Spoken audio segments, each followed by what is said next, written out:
গতকালই আমরা দেখেছিলাম যে হাইকোর্টে সিঙ্গেল বেঞ্চে ধাক্কা খায় মমতা তৃণমূল। কেন? কারণ ঋতব্রত বন্দ্যোপাধ্যায় বিরোধী দলনেতা। বিধানসভা স্পিকারের সিদ্ধান্তে সায় বিচারপতির। এবার ডিভিশন বেঞ্চে পৌঁছলো বিরোধী দলনেতার লড়াই। সিঙ্গেল বেঞ্চের যে নির্দেশ গতকাল, আর সেই সিঙ্গেল বেঞ্চের নির্দেশ চ্যালেঞ্জ বিধায়ক শোভনদেব চট্টোপাধ্যায়। ডিভিশন বেঞ্চে পৌঁছলো বিরোধী দলনেতার লড়াই। সিঙ্গেল বেঞ্চের নির্দেশ চ্যালেঞ্জ বিধায়ক শোভনদেব চট্টোপাধ্যায়।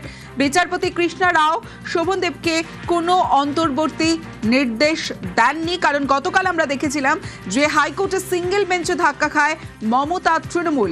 ঋতব্রত বন্দ্যোপাধ্যায় বিরোধী দলনেতা। বিধানসভা স্পিকারের সিদ্ধান্তে সায় বিচারপতির এবং সিঙ্গেল বেঞ্চের যে সিদ্ধান্ত, এবার সেই সিঙ্গেল বেঞ্চের নির্দেশ চ্যালেঞ্জ বিধায়ক শোভনদেব চট্টোপাধ্যায়। ডিভিশন বেঞ্চে পৌঁছলো বিরোধী দলনেতার লড়াই। বিচারপতি কৃষ্ণা রাও শোভনদেবকে কোনো অন্তর্বর্তী নির্দেশ দেননি। সিঙ্গেল বেঞ্চের এই নির্দেশ চ্যালেঞ্জ করে ডিভিশন বেঞ্চে বালিগঞ্জের বিধায়ক। বিচারপতি শম্পা সরকারের ডিভিশন বেঞ্চে হবে আপিল মামলা।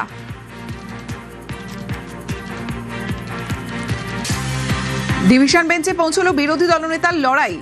সিঙ্গেল বেঞ্চের নির্দেশ চ্যালেঞ্জ বিধায়ক শোভনদেব চট্টোপাধ্যায়ের। কারণ গতকালই আমরা দেখলাম কি, গতকাল হাইকোর্টে সিঙ্গেল বেঞ্চে ধাক্কা খায় মমতা তৃণমূল। কারণ বিচারপতি জানিয়ে দেন বিধানসভা স্পিকারের সিদ্ধান্তে সায় দেন বিচারপতি।